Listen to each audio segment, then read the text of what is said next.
First up tonight is the finance process evaluation review, and with that, I go to City Administrator Jennifer Medina. Thank you, Council President Rainey. I'd just also like to acknowledge we've got Jody Bertrand on from ABDO online with us going through this. And we also have Emily Hamer, our Assistant Administrator, who oversees the finance department. So if I get started with there, I've got 2 slides to run through. I just want to note that back in July of 2025, the city initiated an independent evaluation of our financial systems, and its divide was to identify what was working and what needed to be improved. By optimizing our system, and how we could manage the city's public dollars, and it was to ensure that operations met current and future expectations. If I had the purpose and value of our city in front of me, I would hold it up, Sean. But our value, our purpose is to create a better tomorrow. And this study or this report that we're doing is at such a core of what we do and what we're here to do, and it aligns so much with our purpose. And so here it is. I just wanted to share, because I know we have people watching this too. We spent quite a bit of time on our purpose and values a few years ago. It has become the beacon for how we have really aligned with this, and has helped us understand who we are and what we're doing as well. You'll hear me reference this purpose and values through these next probably 15 slides, so hear those things as we come through it.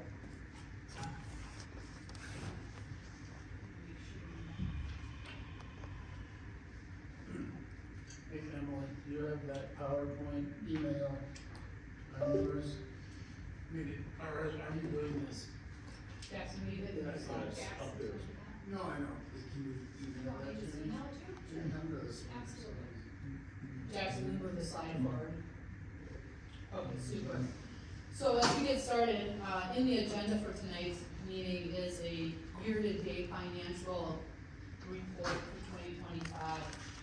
It's it's not been audited, so it still needs to go through the final auditing, which will happen this spring. We'll have our final report hopefully by the end of May into June.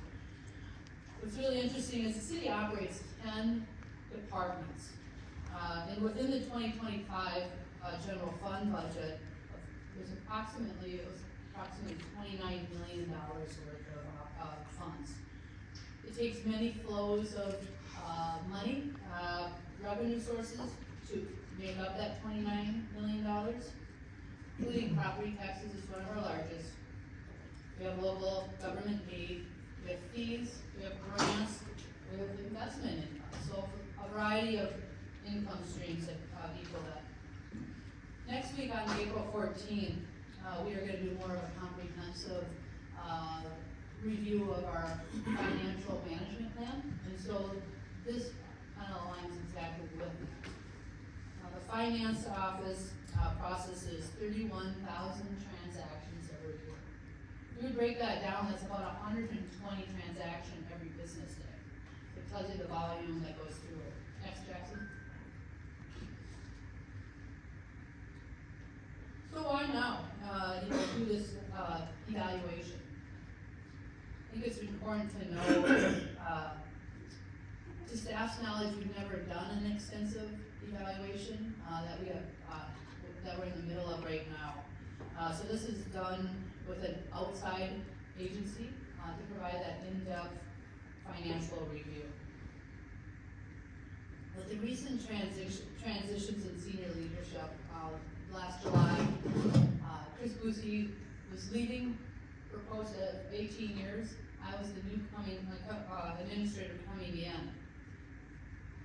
We both saw this as an opportunity to take a good look at how we do business and how best to go forward. Staff also had raised concerns that over the years that we all kind of started operating in our own silos. We were lacking formal training, documentation. We had some outdated processes across the system, backups of, and so we wanted to understand how best to optimize our technology and how to forward with using those in efficient ways and creating new processes. We also know that staff learn a lot we learn this through our culture, that staff really want to know what they're doing and how they contribute and why. And so we know there's a need for having people properly trained, understanding their contributions, and increases their morale and makes them want to stay around when they know what their job is. Next, please. Here's our project team. This project team really touched every corner of the organization. We looked at every corner, the APDO team did interviews on every department. Our partners in this process have been APDO. We've retained them as our independent third-party evaluator. We wanted an outside perspective. We wanted to know an outside perspective of how we were doing and why. Next, please. So this is what matters. Probably this slide is a pretty strong slide here. Again, it goes back to the core purpose of our values, of really showing that the core is community stewardship is at the core of this slide. Right here, our citizens should know, and along with our councils, that we have strong controls and oversights. They should know that going forward. That we are paying our bills and meeting payroll and keeping our operations going strong. We have the people's trust with transparency and accountability. This will help the council make good decisions and make timely decisions with the right information. Will help us with planning and forecasting and strategic planning. It'll reduce the risks and strengthen our resilience as the city grows. So as we say, we value our community stewardship, and this is what it looks and sounds like. Next, please. One of the commitments our team made throughout this project is that if we're going to do it, let's do it right. So that will take time, and that's why it's been taking it will take about an 18-month process to do this. And this is what will help us build a strong future. This assessment is probably an 18-month process. We started it last July, and we're hoping to have it done by the end of 2026. There's a lot of additional work for staff, this has been, but we're still running our own operation, the day-to-day processes. We are taking a phased approach and working through this as we move around the audit. So right now we've kind of done that first phase. We have the audit happening now in the spring, and then after the audit, we'll take this up again and really finish strong. I'm confident this is the right approach and the right process. Next, please. As we move into this, here's what we know. We're meeting the day-to-day operational needs. We're up to date on bank reconciliation. This is one of the first items we wanted to tackle to make sure the city's assets were intact. Looking at the processes, identifying what's working, what's not, and enhancing areas of the gaps that we identify. Next, please. When you look through the report, it's really the findings fall into 4 areas, buckets, themes, however you want to say it. They really are, where they landed was the inconsistency processes, incomplete documentation, outdated systems, and reporting gaps. So as we go through a few of these, I'd like to highlight them as we go through. The next page, Jackson. On this one here, we go through the inconsistency and incomplete documentation. Our goal is to move away from silos and start working as one across the city. And maybe I'll lean on Jody here with APDO. If you could help us with the next couple of slides and maybe give a little detail into them if you don't mind. Yeah, absolutely. So on this slide here, first, the processes were not consistent. That's one of the things that we had found. Different departments were doing things in different ways. So for example, customer invoicing was handled inconsistently. Some departments generated their own invoices, while others relied on finance, and that led to different formats and delays in recording and tracking the invoices within finance. And the second thing, there were gaps in documentation. So with the significant turnover kind of disrupted the finance department, and it made it difficult for staff to ensure timely financial reporting. And that limited historical knowledge and missing supporting documentation required staff to spend a lot of time researching and resolving issues. So as a result, when questions came up, staff often had to dig through old files and emails to figure out what happened. And that really did take a lot of extra time and slowed down the ability to provide timely, accurate financial reports. And I can touch on the next slide there. So again, the third thing we looked at is processing systems and reporting. The finance system was not being used very well at all, and it could have been. So optimizing any financial system is crucial. We found configuration issues along with the fact that staff didn't receive much training, which really limited the effectiveness of the financial system. So in addition, there were gaps in internal controls that created that higher risk of fraud and non-compliance. The review also found financial reports were not produced consistently or even in a standard format. Some were difficult and really time-consuming to generate, and departments had to rely on their own spreadsheets, making it much easier for mistakes to happen and harder to be confident that the numbers being presented were complete and consistent. So on this next slide here, the key takeaways, just to close out the findings section, I want to summarize it in the main points. The review found, inconsistent practices across departments, incomplete documentation, limited use of the finance system's capabilities. All these gaps weaken the ability to produce those accurate, reliable financial information reports.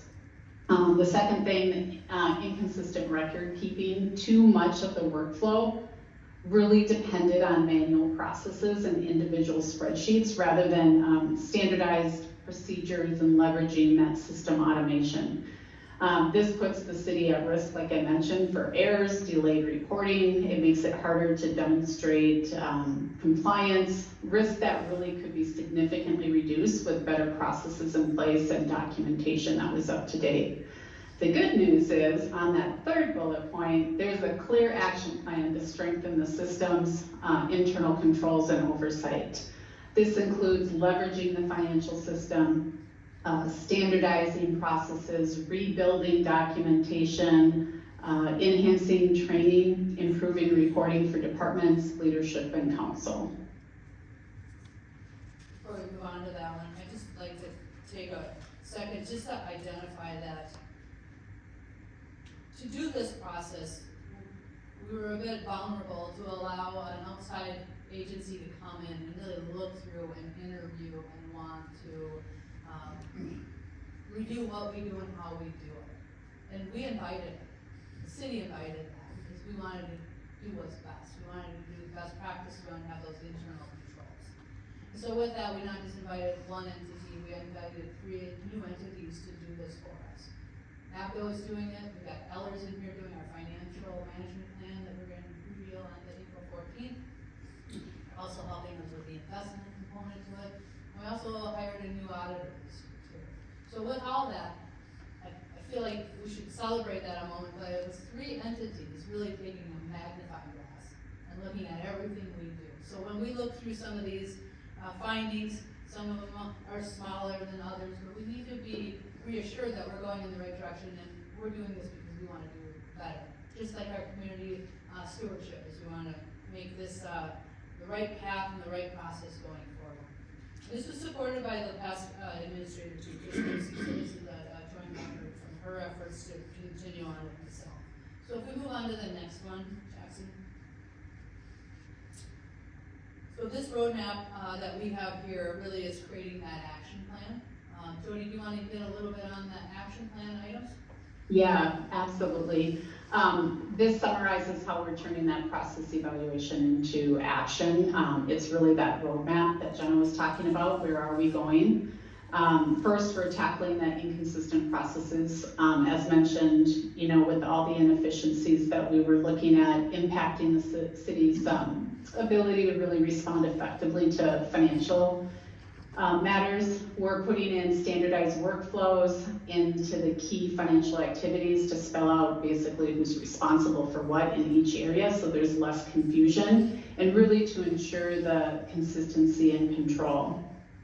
The second thing, improving that documentation. We're updating and simplifying the written procedures for key finance activities, and we're storing them in one central place that all staff can easily access. We're also standardizing how we keep records and support documents so information is complete, organized, and easy to find, reducing the time staff spend tracking down past transactions and trying to fix issues. The third area is really strengthening the systems and controls. We're adding stronger checks and safeguards into the processes and systems. It includes a clear review and approval steps for transactions, making sure that no one person can both basically approve and complete that same transaction. These changes reduce the chance of mistakes as well as lower the risk of fraud. And then finally, we're just closing those reporting gaps. We're training staff on the updated procedures and controls, giving them clear guidance on how to apply the new processes in their daily work.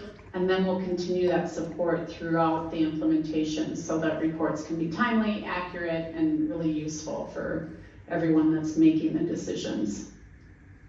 And then if we flip over to the next slide, I'll just touch on the phased approach that we took. This was a planned phase approach for addressing all the challenges that we had identified. We organized it into 4 phases. The phase 1 was a department structure review. This is a phase that's now complete. We looked at how the department is staffed and how the roles are set up to make sure we have the right people in the right places and that the structure supports the workflow that they're doing. This really gave us that foundation for everything that followed on. Phase 2 is the process review, this process evaluation. This is really a key step. We looked at how the day-to-day finance worked and where things were inefficient, confusing, or left the city at risk.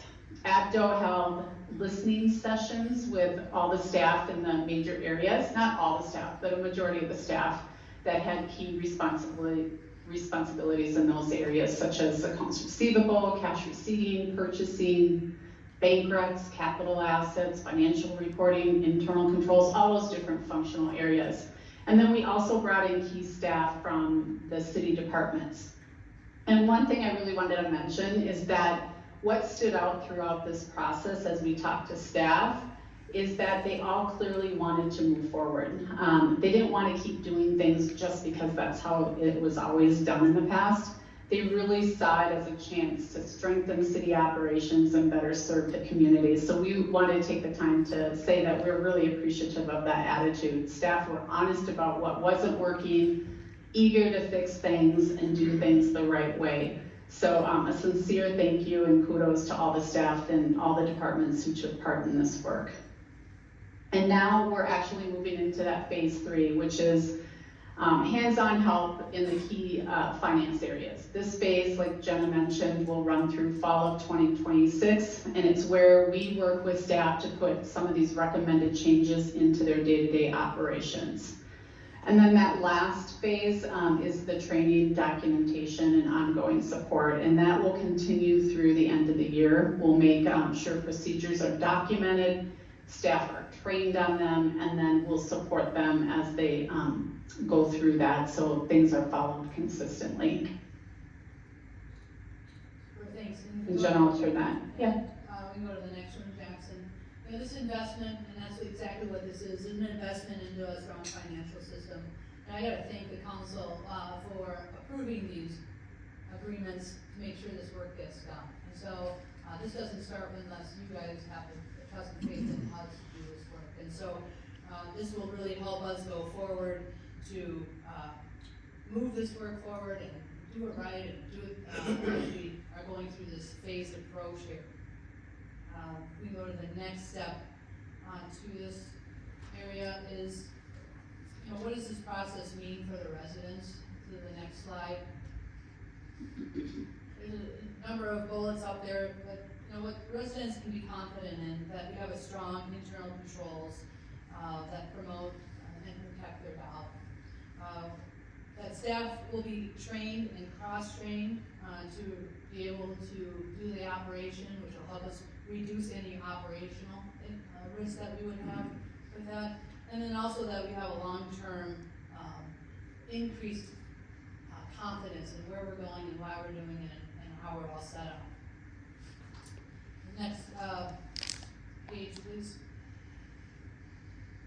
So as Jody has noted, the next steps will start, continue to go on. We have our April 14th meeting next week, which will start working on the financial management plan. The audit will be completed this late spring, early summer. And then we'll start moving into the fall, and we'll give another update on the progress report on this work that we're doing and talking about today. Hopefully we'll have a finalized document with all the steps completed by the end of the year. And then we'll maintain and review those processes, make sure that we stay up on this and keep up with it.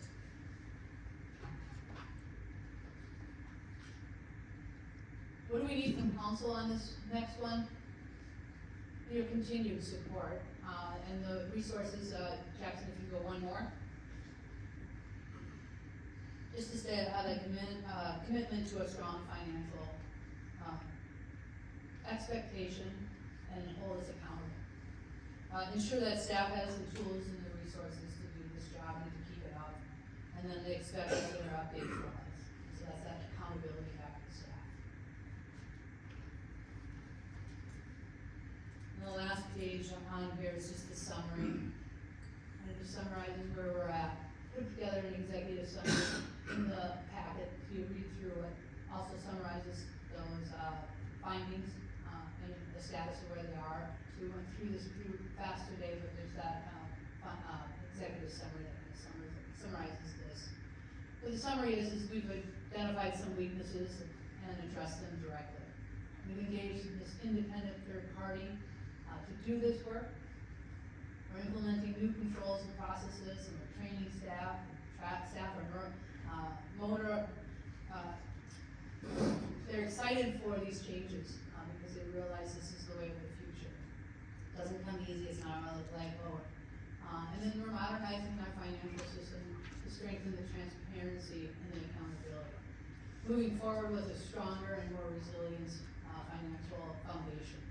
And so with that, Emily, I want to give you a chance if there's anything I missed, which I'm sure there's plenty. Do you want to hit on anything that you would like to make sure we highlight in this? I think the only thing that I'll add is that, you know, as you saw, one of the first steps of this process was reviewing the staffing structure for our finance team. And we did that early so we could plan and budget for that in the 2026 budget.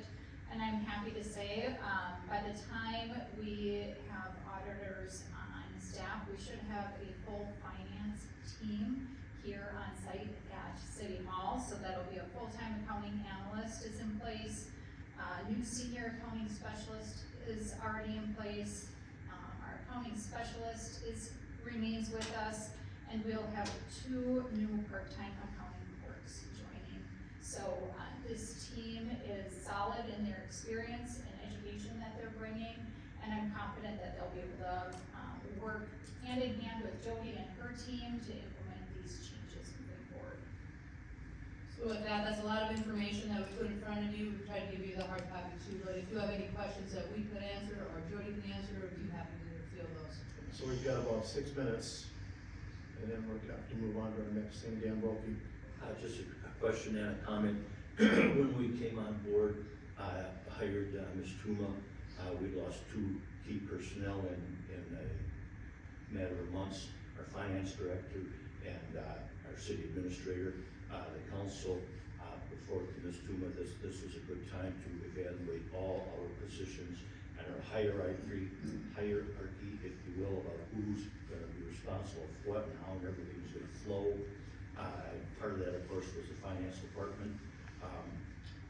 I think that, especially on my part of it, I was concerned with giving 2 weeks' notice in our finance department. I was concerned that everything was as is and should be. And I think basically what we found was people doing the same things because they've always done it that way. And then we came to Ms. Tuma's suggestion and said, let's get someone in here to do it the right way, the modern way, the up-to-date way. We spent the money that you saw on the screen, but boy, are we better off for it. And of course, we found no malfeasance, no fraud, if you will, no anything. Everything should where it should be. It just wasn't always as accessible as it should have been. You know, sometimes it gets to the point, it did with me in my business, it was easier to do it myself than to try and explain how to do it to somebody other than myself to do it. And I think that's kind of what we had, both with our previous administrator and with our previous finance. But it's a relief and a load off to know everything is where we should be going the right direction. Thank you. Doug? First, Jenna and Emily, I'll tell you, thank you so much for all the nights you've been up here. I know it's been a big problem. That being said, I'm not gonna be completely nice. I gotta look back a little bit, and this has been a giant frustration for a lot of us for a long time. Very little financial reporting to us. Former President Schultz was usually pretty upset about not seeing any of that. Listening to Jody, I guess I was trying to decide whether we had bad staff, bad procedures, bad training, all of the above. How did we get to that point? And I mean, from the first day you were here, Jenna, I know you're really smart and you could go, holy cow, something is not right here. Every time we asked, we were told, oh, everything's great. Flags on the wall, everybody's happy. Nobody was ever very happy. So have we evaluated how we got to this point and how we're not going to be at this point ever again? Well, that's the confidence I want to let you know that you should have with doing this and making this investment. I'll let Jody answer to this, but I can tell you we are focused right now on this year, last year, and we're trying to figure it out. And we're trying to figure out the processes and the best way to go forward. So you paint kind of a gloom picture, and I want to say we're okay. I know if we are now, it was just such a frustration for the last bunch of years. And you You know, had to give me my 10 seconds. I get that. But Jody, can you just do a little bit of a check on what role you play or what scope you did to make sure that we are covering it accurately? Yeah, I mean, we looked at all the different areas. I mean, if you go back to one of the slides, it kind of shows exactly and outlines everything that we found and how that path forward is key. And it really touches on a lot of what you said with that historical knowledge leaving and lack of procedures and documentation. That was tough for staff to step in and assume some of these roles and do the day-to-day operations. So one of the things obviously is that documentation. We're making sure that documentation is up to speed. And then we looked at, you know, just what are the staff doing? Do they know what they're doing? And do they have the tools to do that? And tools is really leveraging the system. A lot of things were not done in the system. They were done outside of the system, in spreadsheets and so forth. And it's really hard to step in and try to figure out somebody else's work when it's done in a spreadsheet and there's not supporting documentation to what that is. So I think just the lack of training there is going to be huge, lift going forward, is just making sure that people have the procedures, the documentation, the training, and utilizing the system. So I don't think you would be in the same situation because the city staff is really taking the initiative to make sure all of this is documented and people are trained and we have cross-training. A lot of it wasn't cross-training. When people walk out the door, if no one else knows what you've done, you're starting from scratch. So I think when you mentioned, what was the one thing you can point to, there isn't. There's several things that happened. You had that perfect storm that hit.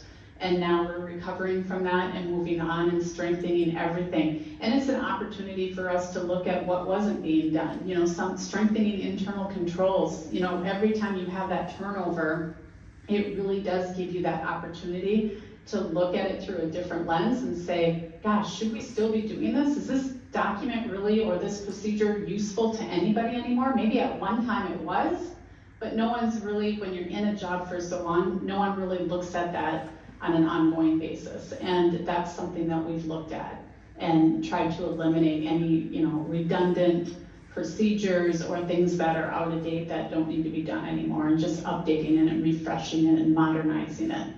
So I don't think you're taking all the right steps to move forward. Thank you. So I've got a question that we've got to move on because Little Theater people are here and they were scheduled at 5:30. So at this point, Jody, I'm looking at page 12, bullet 2, outdated bookkeeping, and I would say bookkeeping practices and inconsistent record keeping created avoidable risk. Are we certain that no money was stolen and that there was no fraud that occurred as we went through this whole process? Yeah, what I can tell you is in the work we've done so far, we have not seen anything that raised an immediate concern about fraud. But that said, I want to be very clear about the nature of the work. Our review was really focused on the current processes and controls, how things are set up and operating today. It did not do a look-back investigation of past transactions, and it wasn't really designed as a fraud investigation. So while nothing we suggested, or nothing that we saw suggested fraud, we are not in a position to say that no fraud has ever occurred, because we just not have done that to identify areas, you know, that could be. What we've done is identify areas where controls can be strengthened, which will reduce the risk of areas of fraud going forward. But we never took that look-back investigation yet.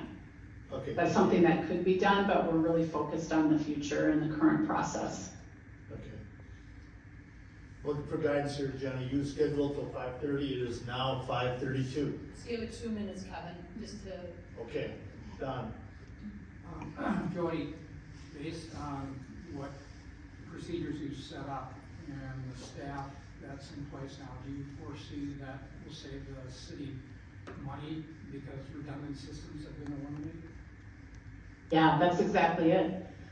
Many of the recommendations are designed to help the city become more efficient, and it'll save money over time, right? Just a few comments on how it's going to help the city.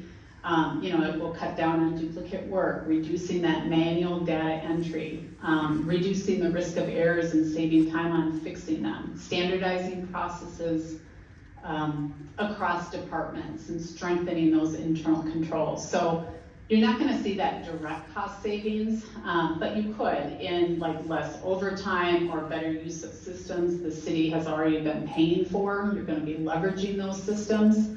But time savings will allow staff to also focus on more higher value work, so you're going to see that indirectly for sure. I think all the changes are really meant to help the city run smoother, faster, more accurately, which is going to lead to better use of resources over the long term, and you're not going to have that a lot of time being spent that shouldn't be spent on things that don't need to be spent on, basically. Thank you. Yeah. One more quick question. Is it Jody, right, at Apto? You Yes. work with all kinds of city and county government entities. Is this unusual for Owatonna? It's not unusual.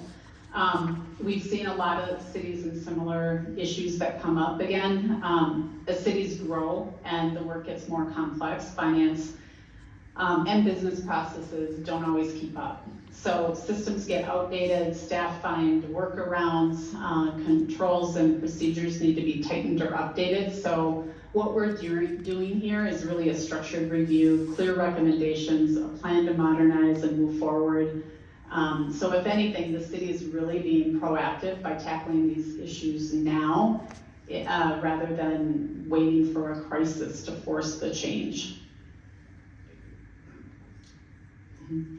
All right, Councilmember, Emily, yes. Yes. So I know we're short on time, and we're running right up against the next presentation, so I just want to say that next week during our study session regarding the financial management plan, we can stay open to additional questions on this topic. Jody will be on site with us that day as well. So if Perfect. there are additional questions, we're more than open to discuss those next week.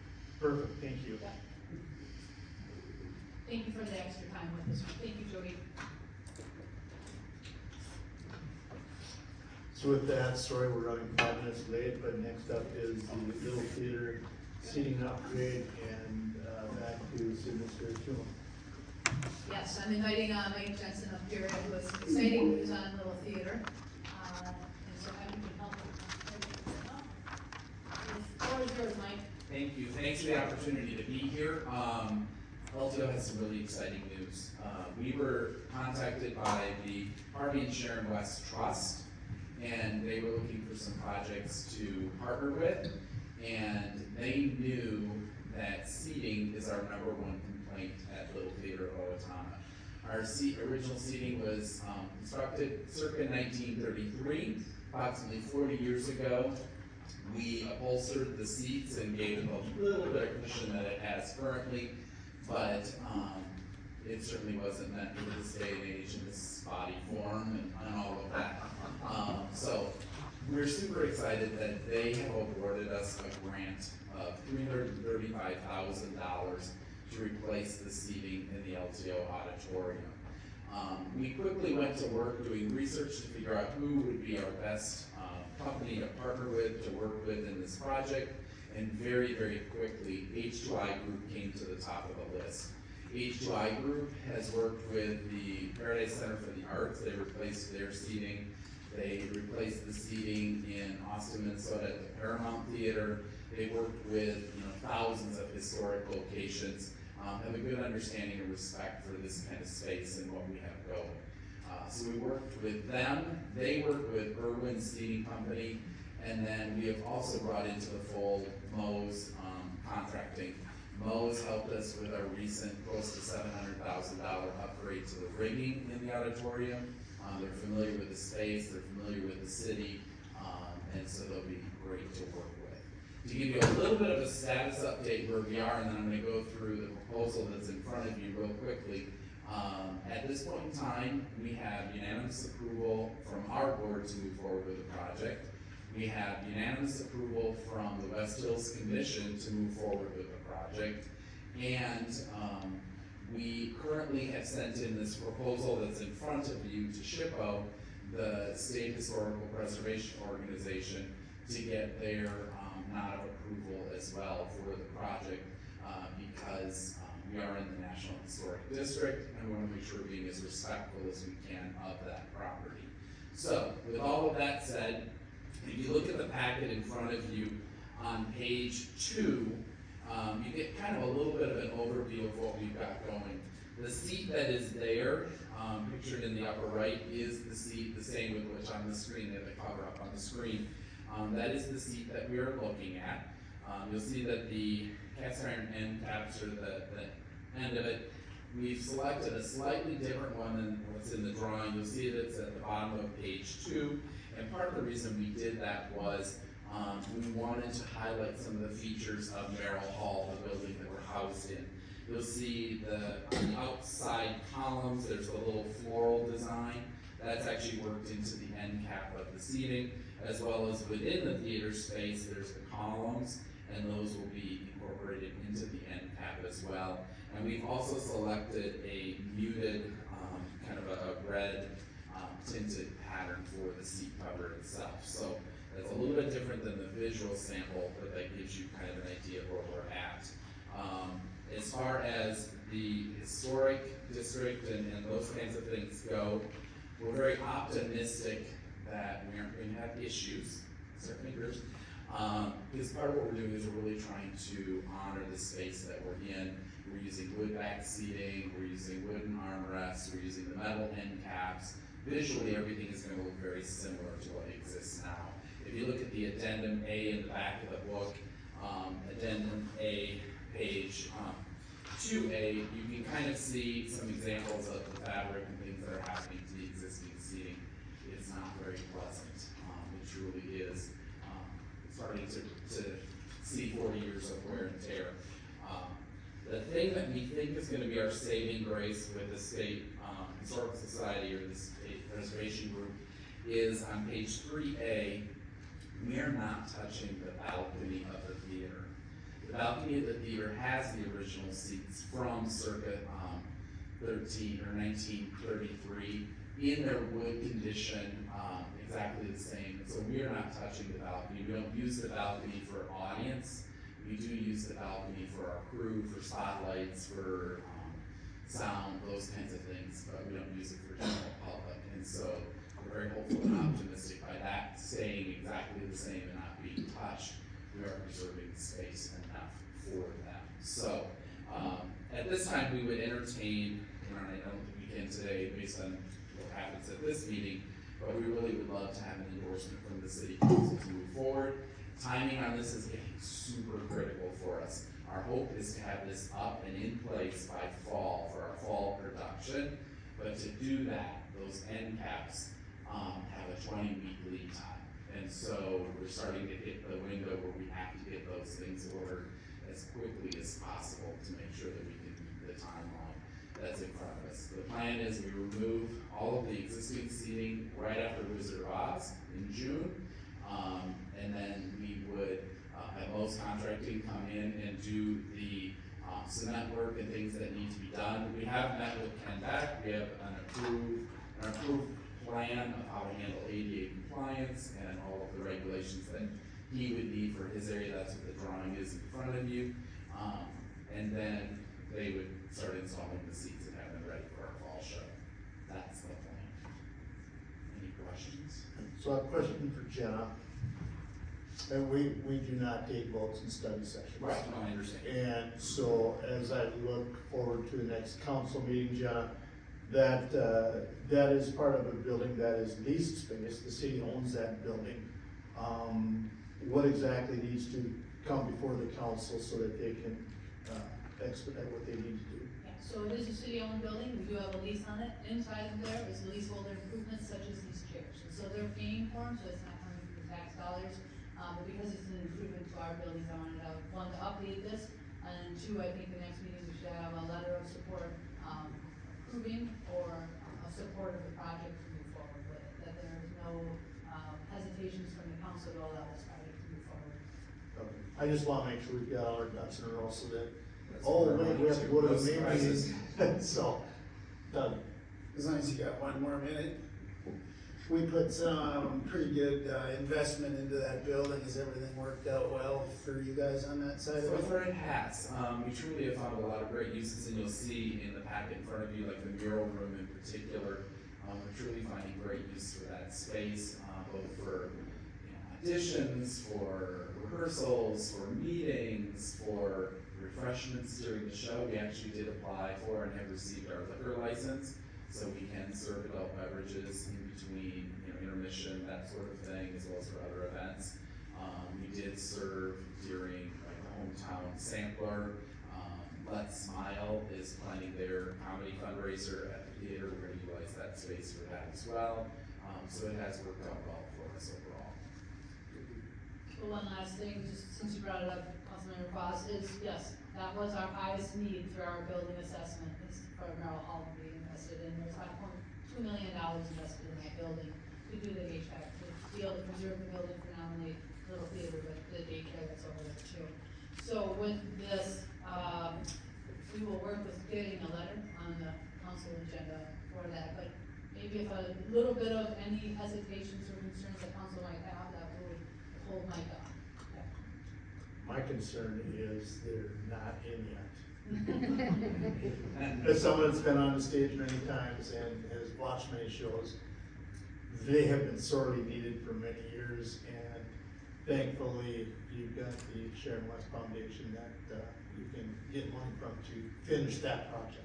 It was the Harvey and Sharon West Trust, yes, absolutely. They were avid attenders of the theater, and we actually even have the 2 seats will be noted in a different color than the rest of the auditorium where Sharon would have always sat. She sat 4 rows in from the back on the center aisle. Those were her seats, so we know where she was. Any questions from council in the next 2 weeks? I ask you to send those to Jen so that we're ready to go with the support letter in 2 weeks. Thank you. Thank you. For Council President Rainey, to save a little bit of time, we can move the snow removal operation update to our staff report. Yes, that'd be Getting back in great. 5 minutes that you allotted us. So that puts us at the Main Street Streetscape and Mr. Murphy. Oh, bringing in the relief pitcher. John, why don't you go ahead and introduce? No, I wouldn't say that. Definitely not a relief pitcher. So we have one of our planning specialists, Em Bransford, and she's gonna go through, some of the streetscape options that, the county and our consultant SDH put together, that, really tried to mimic what we have, from our Cedar Avenue streetscape project, but giving some different levels of aesthetic, that also come with some price tags as well. So I'll hand it over to Emma, go through some of the presentation.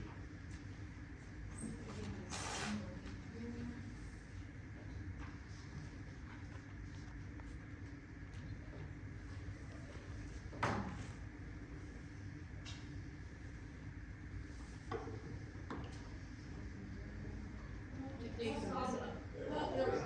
Perfect.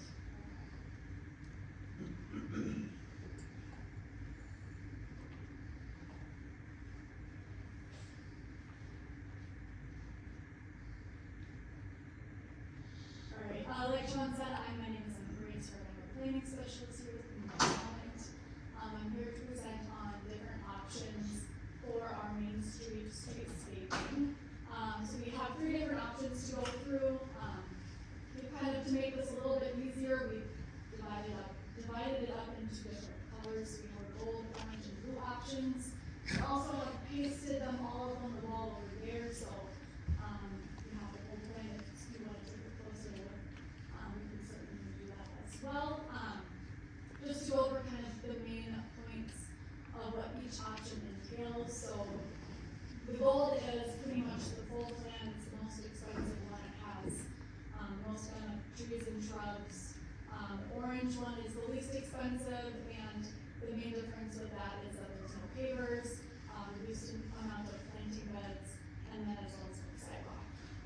And that is the least expensive option. And then we have our blue option that is in the middle. We have some pavers, and we have a reduced amount of beds than the full plan of the gold one, as well as more sod. So some consistency throughout all 3 of the plans is that all of them have trash receptacles, the same amount of trash receptacles. All of it will include irrigation as well as new lighting for Old Cave as well. So then I'll kind of get into some of the biggest differences between each of them. And so that would be first along the south side of Central Park. So at the top you see the gold and the blue. As a reminder, gold and the blue are the most expensive option, highest option, and the blue is kind of that medium option. So as you can see, there are the pavers kind of highlighted in red right there, as well as 2 planting beds. And then with that orange option, it is just concrete. So that would be kind of the main difference between those 2. And then in front of the federated area, so each plan kind of has its own different option. So for the gold, that would be our highest one. We do have the pavers, we have some sod, as well as our concrete landscaping beds, as well as our trees and shrubs. I will note throughout all of these plans, we wanted to mirror the landscaping from Cedar, so you see the very similar plans as you see on Cedar. And then with the blue, there we go. The blue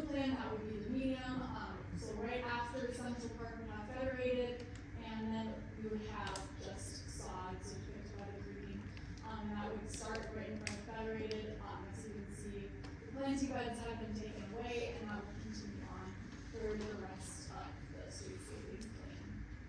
Question? Yeah, go ahead. I was looking at them at the start. The actual structure, the design, the curbing, the roadway, it's the same on all of them, we're just talking No, about. we're just talking about the landscaping. Okay. Yep. I spent 10 minutes trying to figure out what was different on all of them. Yep. And then so we have our orange plan, that would be, the least option out of all of them.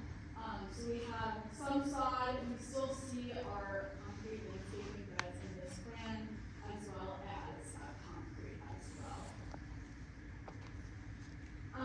And then we go into the different types of, curbing for our landscaping beds, and Sean, if you want to talk about that real quick. Yep, so this is all poured in place, concrete curbing, as opposed to what we currently have on Cedar, which is limestone, which will, this spring, summer be replaced with granite.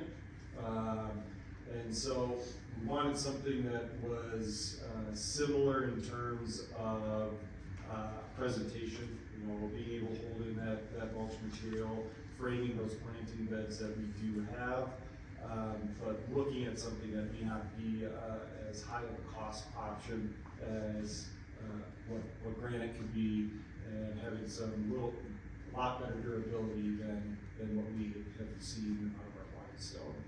And so these are just 3 different presentation options. So the one on the left is full height around the entire bed. And so what this exhibit shows, so the street side, so where parking would be, is on the bottom side. And the middle option would be a no frame or a flush curb adjacent with that pavement between the planting bed and the back of the curb. And then the third option offers a transition piece. So for about 1.5 feet, it goes from 0 height up to a full height curb.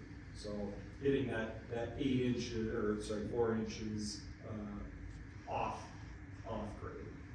If that kind of makes sense. Nope. Got a question. And I'm gonna talk specifically about the block that has Federated Insurance as most of the property owner. Would Federated, if they so choose, be able to enhance the streetscape in front of their building, or this is what we're doing and that's it? So that's a very good question. I think everybody's aware that around the block of East Park Square, Main Street, Elm, and Broadway, we have a very specific color impregnated pattern for that sidewalk.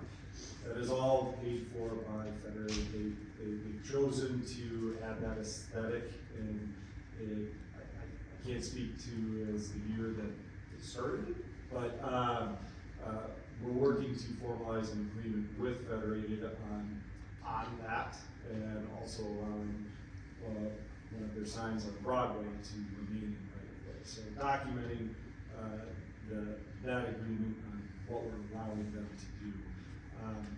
You know, from a staff perspective, we don't have an issue with them continuing that design aesthetic within the sidewalk, and we're working towards incorporating that into plan with the county and SEH as the consultant. But we do want to have some, I don't want to say regulation, but some oversight in terms of, we don't want it to be a federated block. Yes. We would like it to be a consistent aesthetic throughout our main street or Cedar Avenue or wherever we may incorporate streetscape in some of our downtown streets as they get reconstructed. So trying to be consistent and not being over the top or giving certain design preferences based on who's currently residing or owning property adjacent to that roadway. Okay, thank you. Yep. Alright, And then here is the full cost breakdown of each of these options. So really what we're looking for is direction on, what's option that we would like to go forward with, whether that be any of the options presented, or if it's a hybrid option between, one of the ones that have been presented on. So, if you have any other questions regarding any specific elements on the streetscape, we also have our plans up there if you wanted to take a closer look at what those look like, throughout the entire couple blocks there. So I know when we did Cedar, we also had, some renderings done. What the trees would look like, what each planting would look like. Is that something that we'll see in the future, or, you know, it's tough to make a judgment off a black and white document. Correct, and we can, there were some perspective views that were at the open house, for the Main Street project that we can certainly pass that on to council as well. But that did represent almost the goal option, you know, in terms of what's being presented both with planters, the amount of plantings, trees, and the pavers that were included, and it was only a small section. It was only a perspective, best described as from the courthouse looking east. So, if that is something that council is really interested in, we can do that. It's just there would be more options that we go with, like, alright, if these will be for designing. So this being a county road, when all is said and done, is our partner staff responsible for maintenance of this, or is that a county maintenance issue? Well, that would be all ours.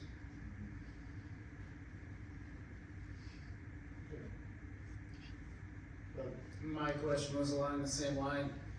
We can have some input here, but it's not our project. Are they gonna listen to you? Oh, 100%. They've been on board, I mean, they've been on board from the beginning, you know, if this is something that the city finds important to have these identified streetscapes throughout our downtown, they're not gonna be a hindrance in that. You know, if there's, you know, non-state eligible items, or items that are outside of our, maintenance and construction agreement that we have with Steele County for roadways within city limits, they're not gonna contribute to those costs. So anything additional above and beyond sidewalk is an eligible cost. Pavers are not, trees are not, perennials are not. So there's certain aspects that we would be footing the bill for, from the city perspective, that, the county would not contribute to it. And what kind of time frame are you looking for to give you some feedback here? Now? It would be ideal, but, no, so, initial or draft plans have been submitted to state aid, with the presentation of goal option incorporated. Any changes that we wanna make prior to overall approval from our state aid and the MnDOT central office, I would like those within the next couple of weeks, I think, to keep the project on track, or as well as on track as it can be, given some of the, historical review that goes along with our environmental document on the project, but, is maybe next council meeting something, or maybe a study session to go along with maybe a yes or no, or some direction reasonable from the council standpoint? Can we get this emailed to us so Absolutely. we can look closer? yeah, this is our first look at it, and you're asking us to make a decision in 2 weeks. That's putting us on a tight timeline. Also, Rainey, like I said, Yes. from what we know of downtown, the Main Street area that we've done in the last few years, is there one option, just to kind of give a visual, is there option 1, option 2, option 3? Is that similar to any one of these options? What we see downtown? I would say that it would be the full option here, or gold option as we presented. This might be a little bit heavier in some of the perennials. There's a lot in that plan. So that would probably be the closest option, that more, yeah. Full option would be like downtown, so you can kind of get an Yes, that would be very helpful. Is this a county-city split, or is this 100% on the city? Like I said, there's certain pieces that are, eligible costs as part of our agreement, so sidewalk would be part of it, any decorative curb or planting bed curb, that would not be. So, I mean, specifically between each option, I can't give you a percentage cost of what city, what's county, but, we would contribute, 25% of anything that is eligible, for example, sidewalk. Anything that's not eligible, the city would be paying for that.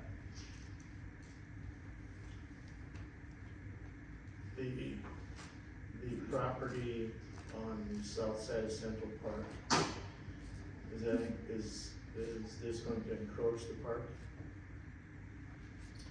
No, the road is narrowing, so, the sidewalk where it sits today would be replaced, it's also wider, and then there's also that band of, I can't remember if it's roughly like 4 or 5 feet, whether in one option with pavers, or the other option is all So it'll enhance Central Park. It'll make the south side wider than it is now. More pedestrian friendly than it is now. correct. Perfect. As is the rest of the project. Yep. So, just to recap, we would like some renderings of each option in, say, maybe looking at and splitting it down the middle of one perspective looking east, one looking west, for all 3 options. Does that sound reasonable, or what council is looking for? Yeah. The more information we can get, the easier it is for us to make that decision. Can I ask, just looking at cost standpoint, I know it's hard to, associate the cost with what it looks like. If we were gonna say the city's responsible for a minimum 80% of the associated costs, are any of these off the table, or, for instance, the golden option? I certainly would take the gold off, because it seems to me one of the lessons we learned with the first one was, man, that's a lot of plants. And that's a lot of work for our people in the summer. Yeah, no, and that's good feedback. So the reason I ask is if we can maybe narrow down, or, have less to produce for our next meeting, maybe that can be something that can be sent out a little bit sooner and digested, and maybe some input can be provided to. I think if you could just do the blue, and then the orange would be less than the blue, we can understand that pretty well. Perfect. We can do that. We can have the conversations with the consultant too, and what to produce and how we, best,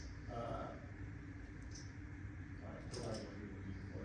So the question I have is, what's our funding source? Is this budgeted? Is this part of the project? Is this, gonna be a levy increase? Where's it coming from? So this would come out of a street reconstruction bond, is where we would be Okay. pulling, that funding from. Okay. So, with the exception of anything that is covered by an eligible cost, and by our agreement with Seattle County, it would be state aid funds that we are intending to use Okay. for any eligible costs. Okay, thank you. Yep.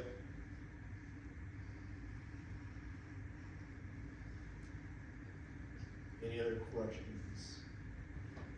Do you have what you need from us? Oh, we good? Yep, I think so. Yeah. Okay, all right, thank you.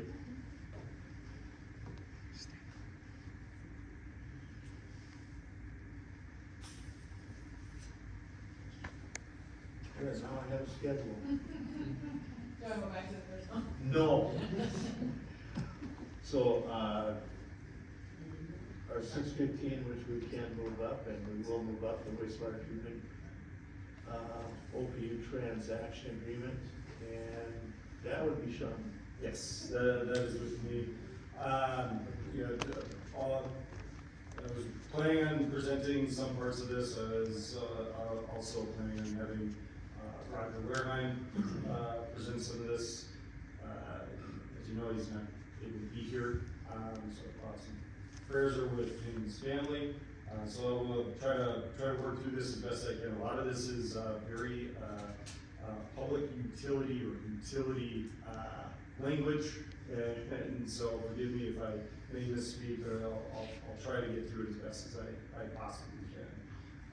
The overarching reason for the agreement is, so with our wastewater treatment facility expansion project, we decommissioned our converted diesel generator that helped power some of our systems within the facility, and went to just harvesting our biogas. So some of the methane that's produced with some other gas constituents that are able to be used for conventional usage within our natural gas system provided by OPU. In order to have, in order to inject our biogas after it is clean, tested, and verified, we need to have some sort of transaction agreement with the utility provider that we're offloading to. This is OPU, that's our utility provider, that we will be injecting our biogas into the natural gas system that they provide. The bones of this agreement was drafted by OPU's consultant and advisor, the Energy Authority. They're a nonprofit organization that OPU uses for many different parts of their operation. They are a nonprofit that only serves public utilities or public energy authorities. And the board is made up by, I think, 7 representative utilities across the country, or public utilities across the country. And so what the agreement does is it basically sets hey, we're set up to offload our biogas into OPU's natural gas system. It sets the cost and basis that OPU will pay the city for that commodity or gas. It sets limits and maximums as to what we can give them and the minimums that we need to provide on an average basis. I'll tell you, some of this language is in there to help protect OPU from some of their bigger purchasing agreements in terms of if we are overproducing, we don't buy enough, they're subject to fees and penalties. So some of the language in here is basically saying, hey, if this is if we're taking too much from the city and it affects our other agreements, we're gonna say no, you gotta either burn it off or do something else with it, just so they don't end up with higher costs, higher fees for their users. So there's some language within the transaction agreement for that. Another big component here is that it specifically excludes environmental or renewable credits. So with our biogas, we have 2 funding sources with it. We can sell off the commodity itself for usage, but there's also renewable energy credits or attributes that come along with them. So if a company is trying to meet their, whether it's required by the federal government or it's their internal goal setting to offset carbon footprint, they can go out and buy and offset whatever energy that they're using for fossil fuels. They can offset that with purchasing green credits or renewable energy credits. So that is removed from, or it's not included within the agreement. That still stays with the city. So we can go out to another purchaser and set up an agreement that way that we can get additional revenue from. So that's part of the agreement. There's some other typical language in there from standard agreements that we do have with OPU. this was reviewed by both, our city attorney, Mark Walbrand, as well as our environmental attorneys at Fire Department. And so they support the agreement, as it's written and presented here. And I'm happy to take any questions, hopefully can do the best I can, some of those that you might have. But our plan would be, if there are, big pitfalls or issues that council sees, is to probably bring this to the next council meeting for review and approval. Yeah. Were these purchases by either OP or another outside source, anything? I'm just wondering, we don't have right now, but is it $1 million?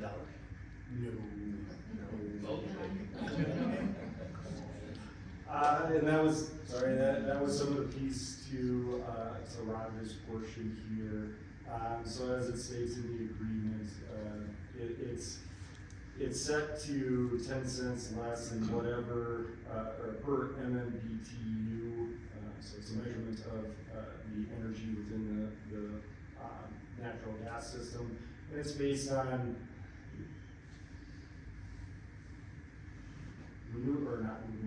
it's based on natural gas indices. One is called the Platts Gas Daily Publication, Daily Price Survey, and so this is information that we don't even have access to. We have to go through the Energy Authority in order to.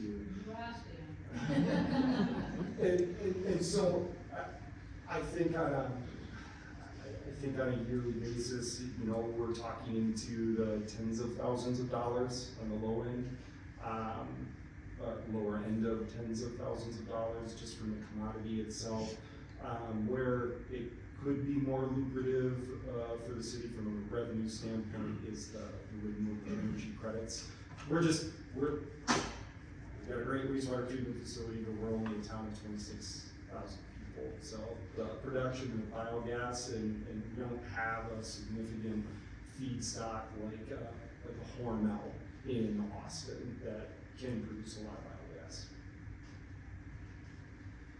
Don, Where would the funds that you generate go to? Because right now you're just burning it off, right? Correct. So at least we're getting something.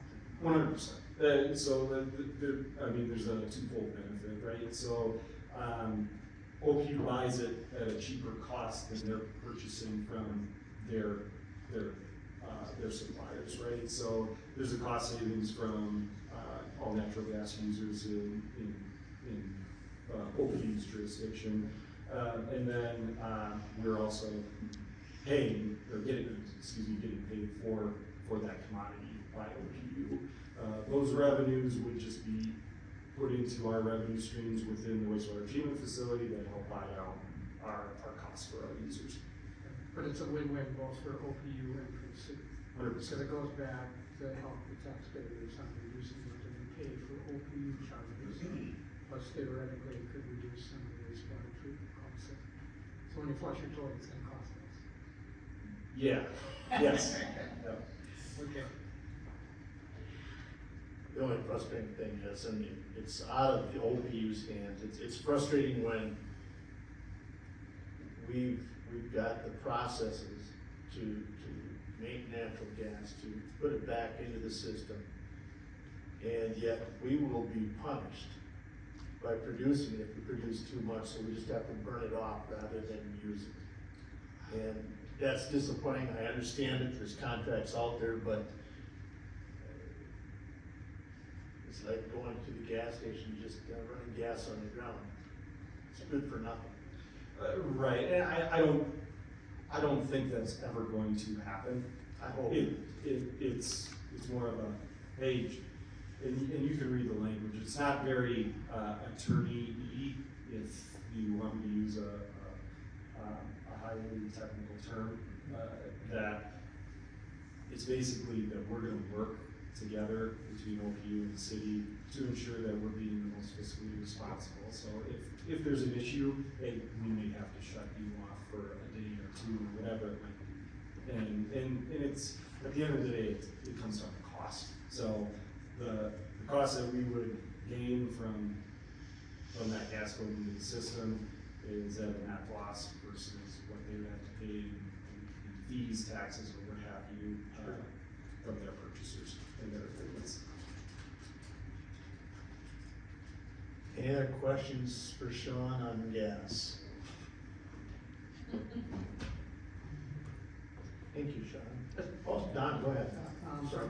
Sean, theoretically, you could probably make more money off the investment tax credits at some mills to some mills, is that possible? Correct, and, you know, we've received an initial report, we haven't provided it to council yet.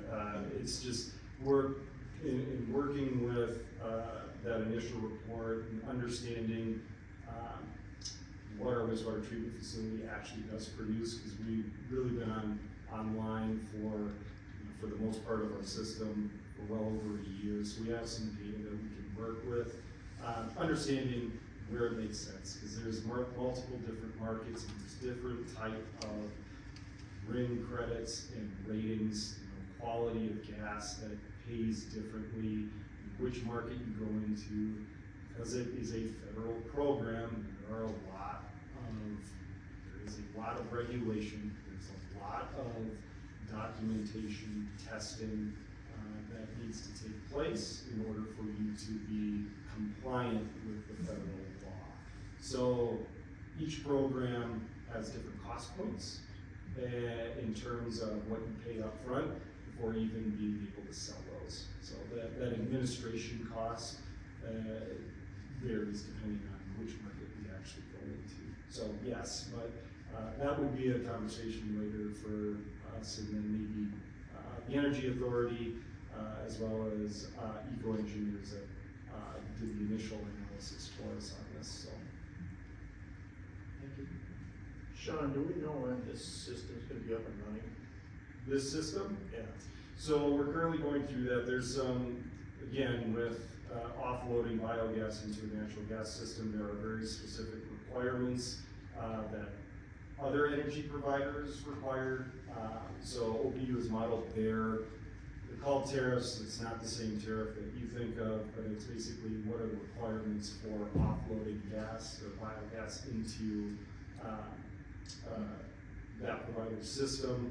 It's testing what are the minimum requirements, how much air, water vapor, those types of things can be within the gas to meet a certain standard that they're providing. And so we're going through additional instrumentation within our wastewater treatment facility, which should be installed within the next 6 to 8 weeks. And then there's actual testing that needs to go in place for roughly 3 to 4 weeks. I forget the timeline. So it's a very rigorous test to go through. So we're probably late summer, early fall. Our hope is by the 4th of July. Okay. Okay. That's not bad, we've gone a long way. For sure. So with that, if there are no concerns, we would plan on bringing this agreement for council's review and approval at our next council meeting, if that works for everyone. Sounds good. Thank you.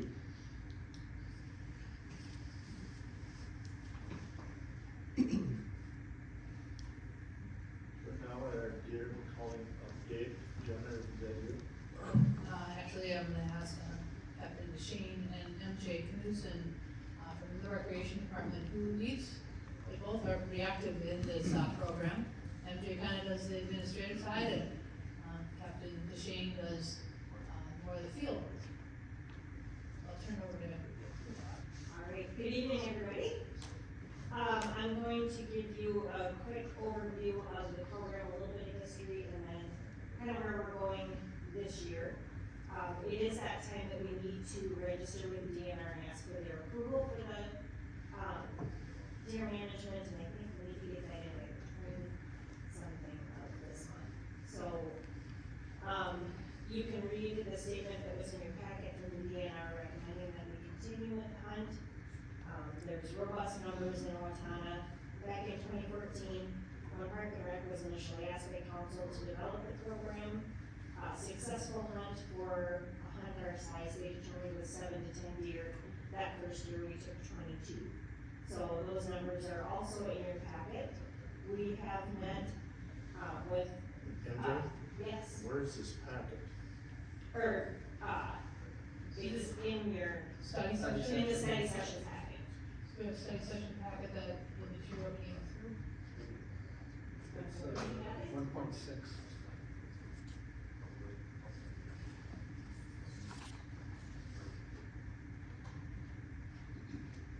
It's the one right before the- I did find it online, so we wrote that published. So there's a study session packet, for today. Yeah, the only thing I got was a PowerPoint. I thought it was in the regular agenda. Here it is.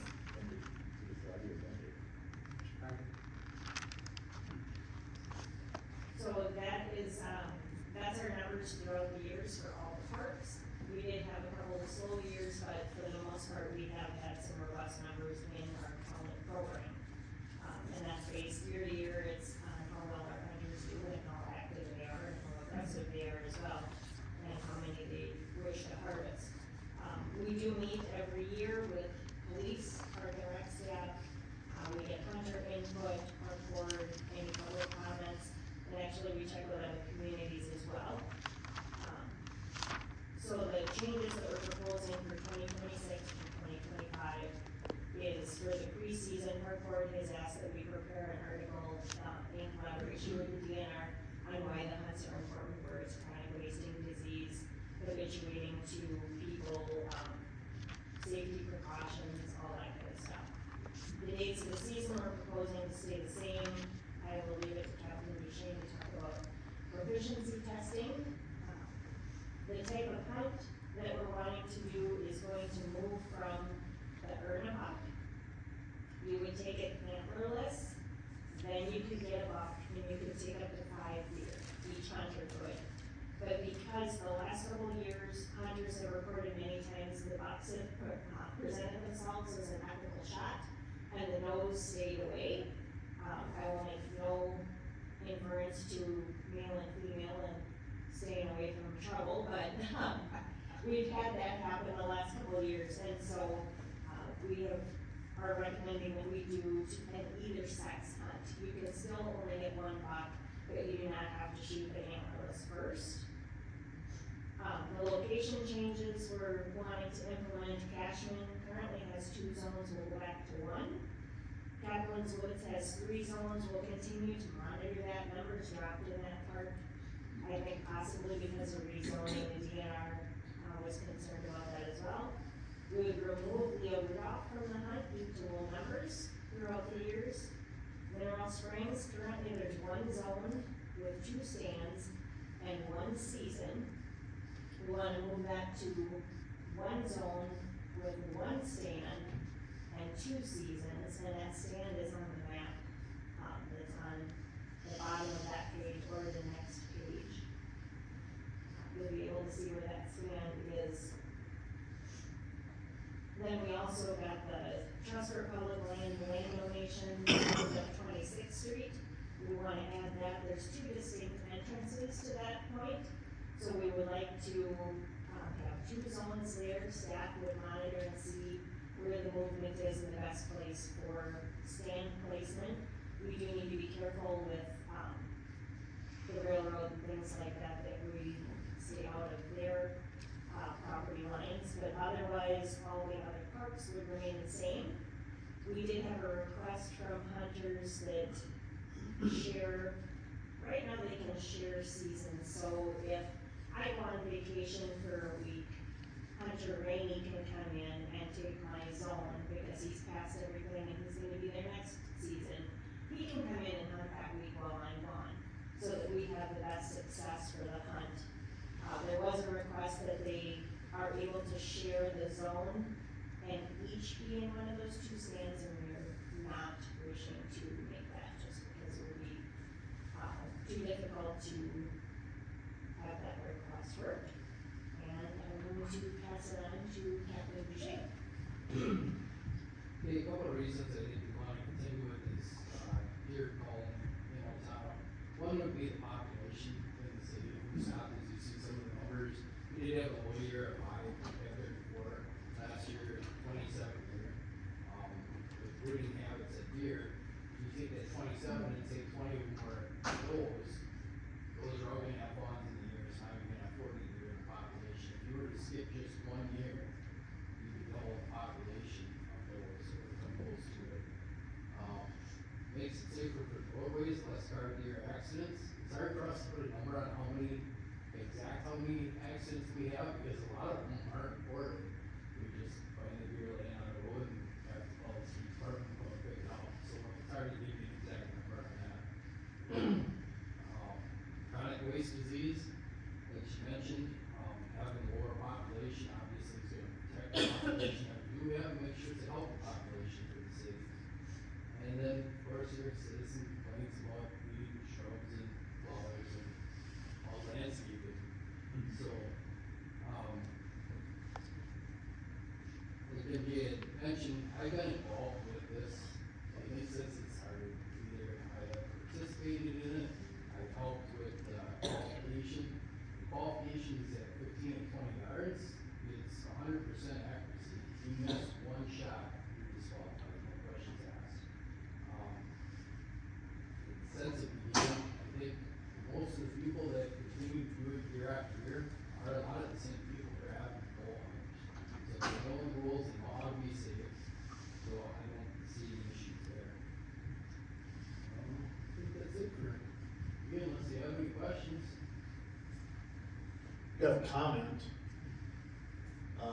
Just talked with former council member Greg Schultz this morning. He lives near Mineral Springs Park. And every evening he has between 15 and 42 deer in his yard. That's right off of Mineral Springs Park. And the deer are also damaging the Brook Tree Golf Course when we start watering now, and they are putting divots on greens. Takes a long time to repair those greens. I think it's done extremely safe. Like I said, if they miss one shot, they're out right there. And I know my constituents along the trail on Morehouse, or Mosier Avenue, and then 18th with Kaplan's Woods. All I receive is encouraging comments that don't take the hunt away. There's too many deer, and we don't want to see what would happen if it went away. So, and I will agree with you. We've brushed a few deer going down 18th by Kaplan's Woods. We don't report it, but yeah, we've hit deer. Yeah, and they've all gotten up and run into the woods. Do they survive? I don't know. You know, they take off, but they do damage. I think it's important too to mention, since 2014, we don't have very many complaints about the hunt itself. Last year, one, we just had to explain why we do it. And I think the few points that I pointed out, when you explain that to somebody, they understand. So it's not like we're trying to wipe out the entire population here in the city, we're just trying to manage it to make sure it's a healthy population and safe roads too. Done. I'm just looking at something here. It says, a healthy mature doe typically produces twins annually. So, if we've killed, I shouldn't say killed, culled, is that about that? Sorry about that. 100 deer in the last 3 years, we've saved ourselves a lot more. I was gonna mention something in those lines, but I'm not a professional, but I've been with the city of Owatonna for 26 years now. I have seen more twins and triplets inside the city in my career than I ever have in my lifetime anywhere else. It is pretty common, because it is a healthy population, and besides that, the genes of that deer that creates the twins and triplets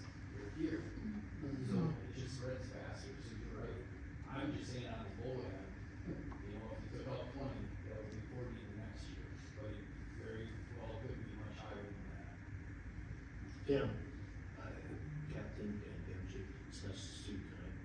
Thanks. And, along with the DNR, we're all convinced that this is a healthy thing for Owatonna and Gifford. Yes, yes. Yeah, the DNR statement for the program that did come from Jean Borland, who I know she's been here a time or two, you folks have probably seen her, but she is based out of the area, she's a resident.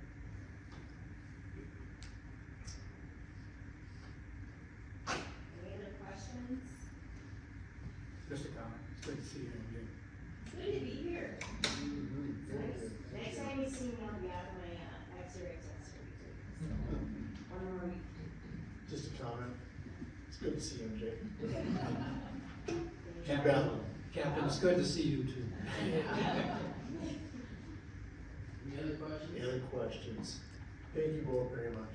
Okay, otherwise, we're just looking to move forward with applying to the DNR, so, if you want that just to be as we've been continuing, or if you want it to be on the next council agenda, we can do either way. The council years ago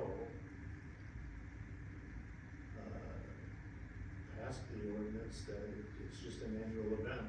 We do put it on the council agenda every year, as joint consent, just as standard business of reading Yes. that application, so if you're good with that process, we'll continue with that. Yep. Thank you so much. Thank you. Thank you.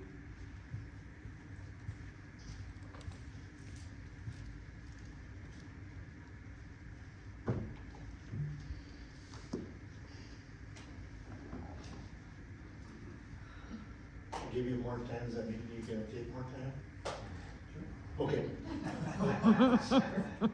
We have our zoning and subdivision ordinance progress update with Mr. Troy Klecker. And good evening, sir. Good evening, so, we've asked that the next number of study sessions, we get, a few minutes to give you updates. We're in the middle of updating our zoning and subdivision ordinance, with a consultant as part of our capital improvement, project. This is kind of the implementation piece of our comprehensive plan that we had completed, a couple of years ago here. And, so, we're in the middle of it. There are a number of things that, we would need council input on, to move forward on. We did have a study session that talked about, parkland dedication fee. Emma's back up here to give a little overview on the parkland dedication fee and then some of the other, steps we are working towards, with the zoning ordinance. Alright. So, this is the same presentation that was presented on the last study session when we were here. And it's not full presentation, but it is really just highlights, going over like the parkland dedication ordinance looks like. So, really quickly, so Minnesota state statute gives us the authority to, have an ordinance to require developers to make parkland dedications, and, this could look like land or, cash in lieu of, or it could be a combination of both. And the quote on the bottom is, to protect and promote the health, safety, and welfare, of people, and in order to provide adequate park, in the city. Oh, go ahead. Can you go back? Yes, of course. So I just got a question, in regards to the parkland dedication. Require developers to make a dedication for park trails. Would that include the industrial park, Troy? Yes. That would, okay, thank you.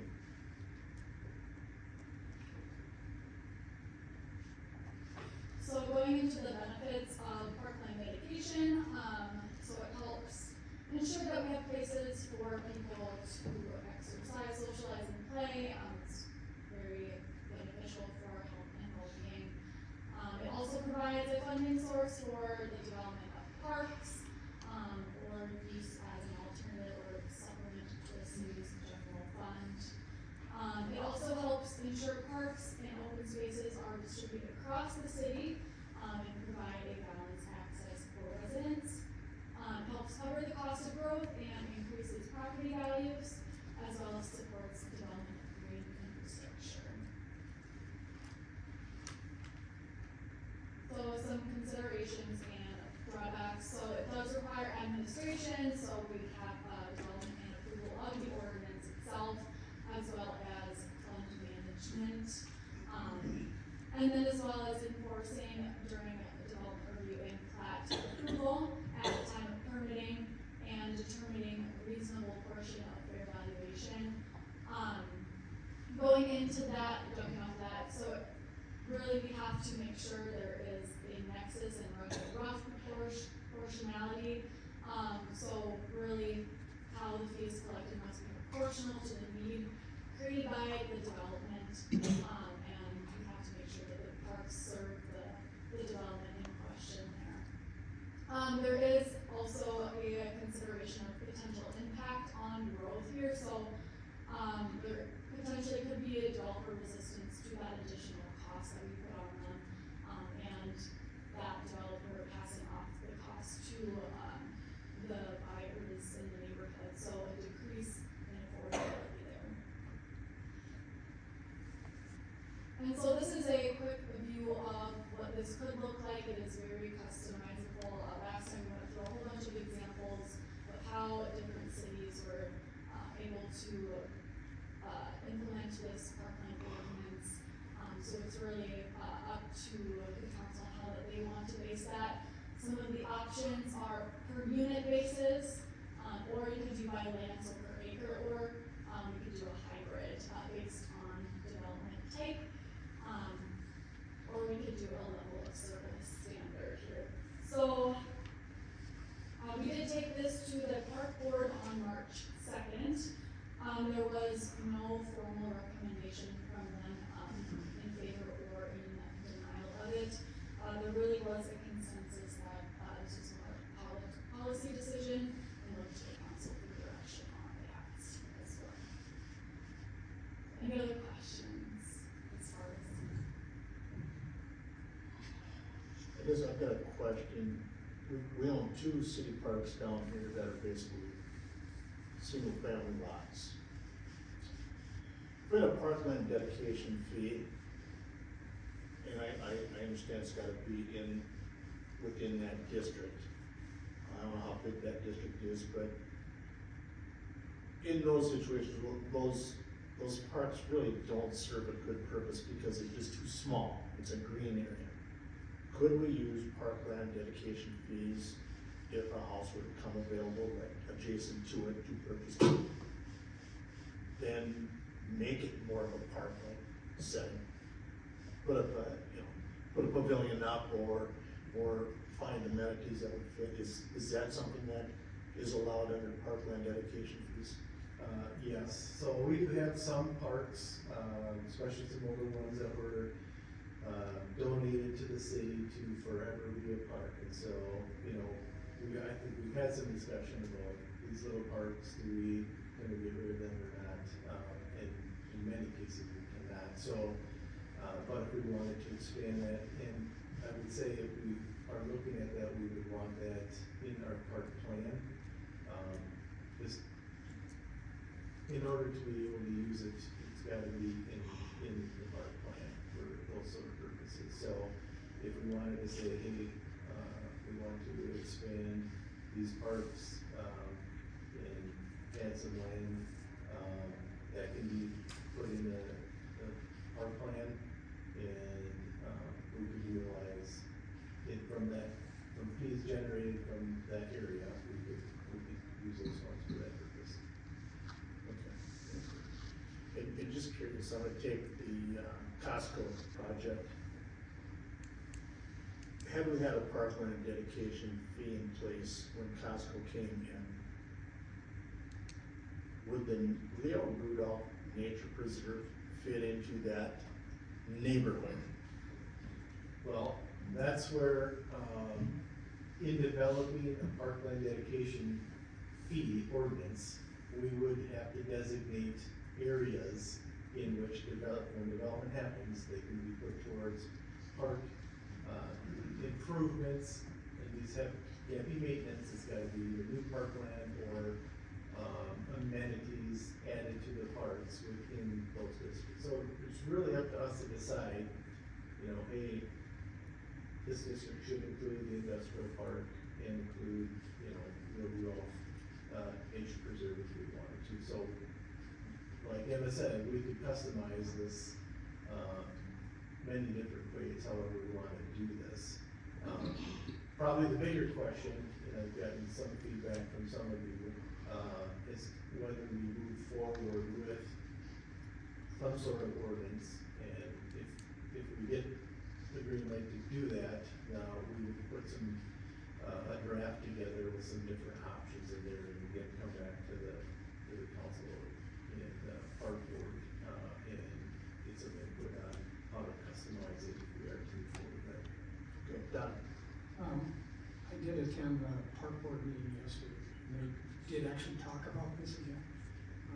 And I'm not gonna do justice to the meeting notes that are, gonna be in the packet for next time out, but they did wanna make sure that there was some language indicating that, you know, parks are important, and that they would like to have the green space.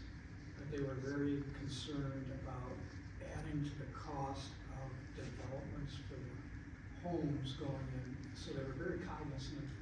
They don't wanna push too much cost into this.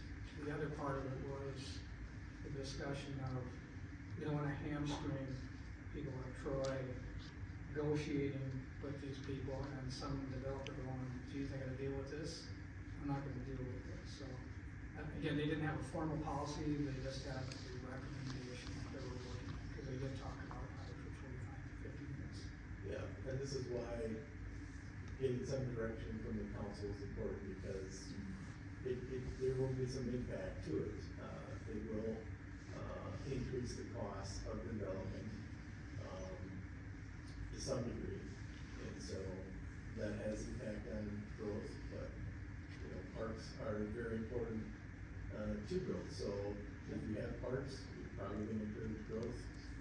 With parking dedication fee, it's gonna raise costs, which is gonna, have some impact on that, on it as well. So I think the park board was, you know, this is a much bigger question than, you know, they're generating some money for parks. It's gonna have some impact. That's a challenge.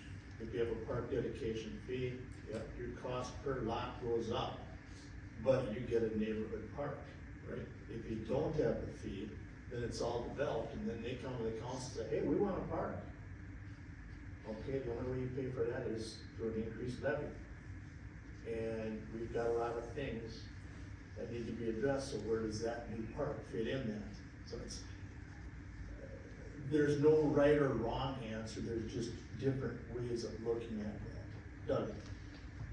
Oh, my question was, we call it a parkland dedication fee, then you talk parks and trails. Now, I was at M2 Motorsports today, and surprising, very surprising to me, their showroom has no side-by-sides or golf carts. It's all electric bicycles, and those are taken over. So my question is, when we call it a park dedication fee, could those be used specifically for trails? Because I really don't think we need a whole lot more parks to take care of. Yes. But people will use trails, as many as we build, they'll keep riding down them. Yes. And they are a lot less intensive to take care of. And I think the future is the electric bikes, man, those guys have big money invested in that thing, so. They may or may not be allowed on trails pretty soon. Yeah, no, that's another question, but. I Trails just, are part of the park system, so yeah, they could be used. yeah, we can figure that out in the ordinance, so it doesn't have to be a big tract of land that we have to take care of for the next 150 No, but we years. do have an approved park plan and an approved, comprehensive plan that does designate, where future parks, should be. So when we develop into those areas, we need to understand that we're gonna need some parks in those new areas. Not if everybody has an electric bike, they can just ride the trails to the ones we have. MJ? I'm just gonna pop in, only because, I wasn't at the park board meeting, but I just wanted to reconfirm what Don said. We do have unapproved minutes from last night that I can share with you, and a motion to recommend that parkland and vacation policy needs to be thoughtfully considered, taking into account the importance of green space, affordability of housing, attracting developers, and ensuring that any acquired property is viable for park use. Thank you. So that's, yeah, just kind of wrapping up Don's with a bow there with the, like I said, unapproved minutes, but that's a little food for thought. And MJ, you did a lot better job of saying what he said than I could. You pretty much got it, but I just wanted to make sure it was the way that park board said it, so. Exactly. Exactly. Thank you, MJ. Jenna,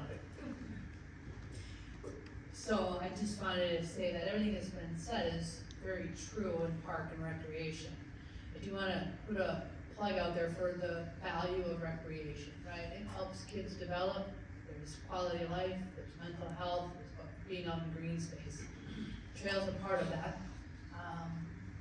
But when you're building these new housing developments, you might be putting in 20, 30, 50, 100 houses. To your point, Councilor Rainey, that once the houses are built, there's no plan for parks.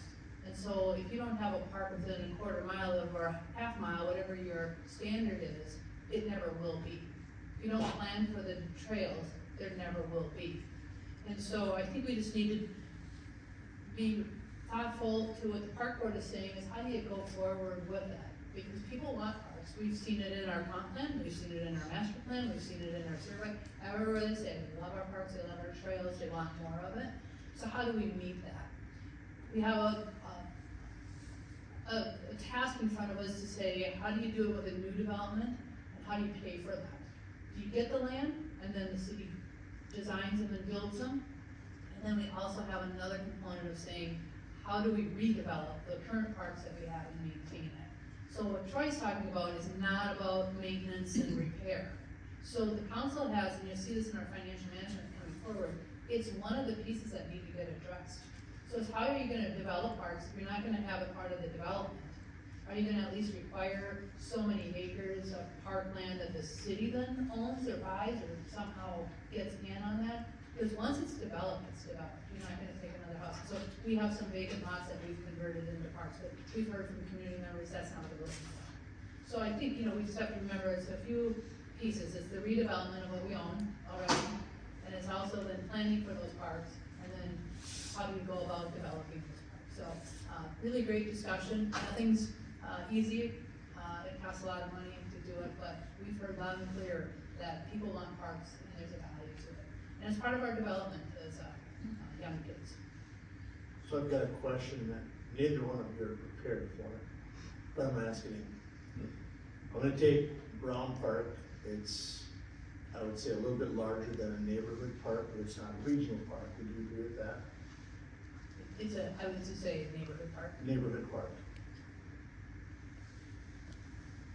What would it cost in today's dollars to purchase that land and to put the amenities in that are needed in a neighborhood park? Pavilion, some type of leisure activities, restrooms. What kind of cost of land in that? And I know I'm catching you off guard and I don't expect you, it's exactly this. So if I list the amenities, if I recall it right, it's got some ball fields there, it's got a basketball court, it's got some tennis, it's got a pavilion, a parking lot. It's probably how many acres? A few acres in size. I'm bad at acres. Probably a few acres. So if you're taking a development of, I don't know how many acres are up on the north end that are gonna get there. My guess is it's probably $1.5 million to buy the land and to put the amenities on it conservatively. Like you're not putting splash pads in, you're not lighting your ball fields, you're just keeping your basic neighborhood amenities. I don't know if MJ knows that from some of the work she's done too. So $1.5 million would be about 7 levy points.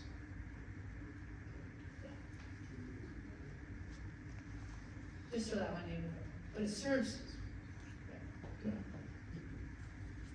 And if you put it on our trail network, then it becomes part of Circuit. Yeah.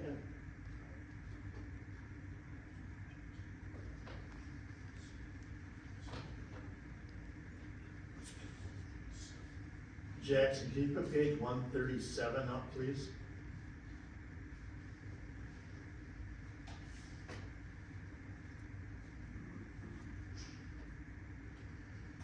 Oh, no, that's Sean Murphy's gonna be presenting. At the council. This is on, Yeah, we moved it to council meeting. you moved this into the council meeting? Yes. So we're gonna talk about the council. Yes. Yeah, sorry. Never mind. So my point is, there's no easy answer here, but we've gotta solve that question, because it's just another mounting problem. It's been discussed, as Mr. Klecker knows, for years, there's no right or wrong answer or way to go, it's just Well, two different ways of doing it.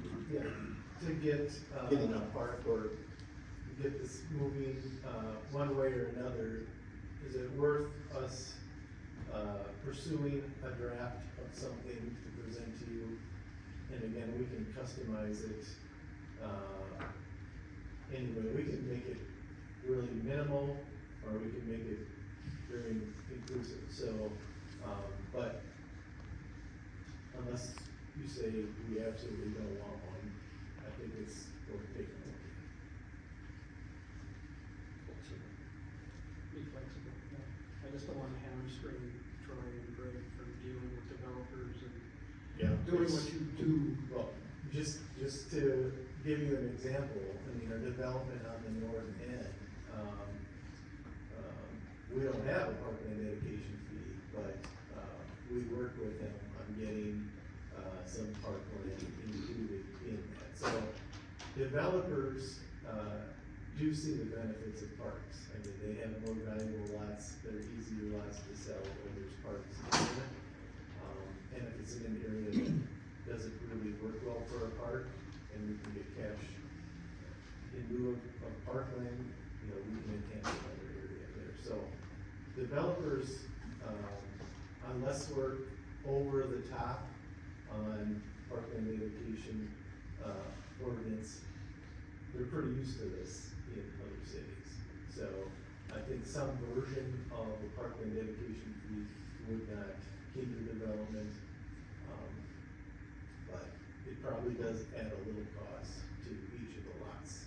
Troy, could you use that example to put a couple of scenarios together on that development, if you had a park dedication fee? If you, what it would look like, or if, just cause that's real to us, and what it could look like, I mean, different standards, maybe that would be a helpful example of showing what the, Yeah, we can, just like, the main street landscaping here, we can, you know, here's, an ordinance that really stresses, you know, park, here's the scaled down version, so we get something in here's the middle of the road sort of scenario where, you give you a couple different options on something like that. So the project, the development project on the north end, and they've got land for a park, is that gonna be a fully developed park, or it's gonna be green space, and then we need to come up with money to develop it? Well, we'll have some basic stuff in there, and, you know, a lot of this gets figured out in development. And that's a ways off, I appreciate that. And in our development agreement, we can specify, you know, if there's certain basic things we want in that green space, so that it's at least useful to the neighborhood. It may not have all the bells and whistles, but it might have a few basic things in there. Okay, any questions? 6:55, so we're going to stop the discussion there at 6:54, and we will be back for the city council meeting in less than 6 minutes. Thanks, everyone.